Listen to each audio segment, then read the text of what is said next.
اہم خبر دیں، سپریم کورٹ میں الیکشن کمیشن کی درخواست پر اس وقت سماعت جاری ہے اور اس وقت چیف جسٹس کی سربراہی میں 3 رکنی بینچ سماعت کر رہا ہے۔ بینچ میں جسٹس سردار طارق مسعود اور جسٹس منظور علی شاہ بینچ میں شامل ہیں۔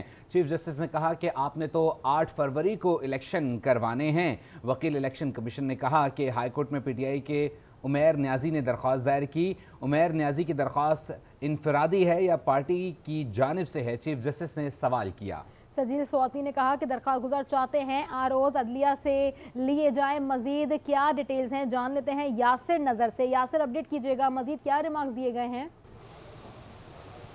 جی بالکل، سماعت شروع ہو چکی ہے اور سماعت میں جو دلائل ہیں الیکشن کمیشن کی طرف سے وہ بھی اب دیے جا رہے ہیں، اور وہ جو مختلف فریقین تھے ان کو بھی اب باقاعدہ طور پہ کچھ جو کہہ رہے تھے کہ ہم بھی فریق بننا چاہتے ہیں، وہ بھی کچھ وکلاء جو ہیں وہ بھی ہمیں یہاں ملیں۔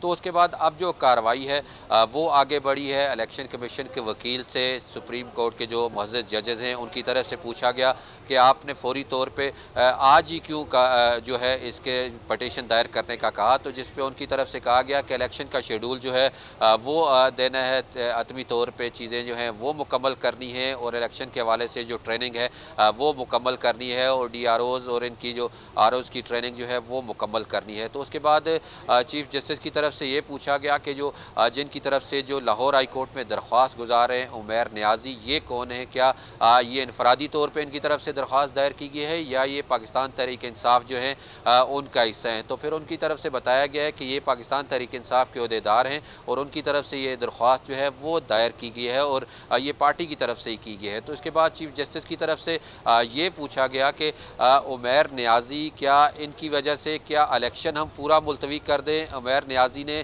جو عدالت ہے، عدالت عالیہ ہے، ان کے حکم کی جو ہے الیکشن کی جو تاریخ ہے اس کو ملتوی کروانے کی کوشش کر کے توہین کی ہے۔ تو الیکشن کمیشن کی طرف سے اب جو آخری ریمارکس آئے ہیں کی چیف جانب سے جسٹس ریمارکس دیے پاکستان گئے کہ الیکشن کمیشن افسرانہ ڈپٹی کمشنرز بھی انتخابات نہ کرائیں تو پھر کون کروائے گا؟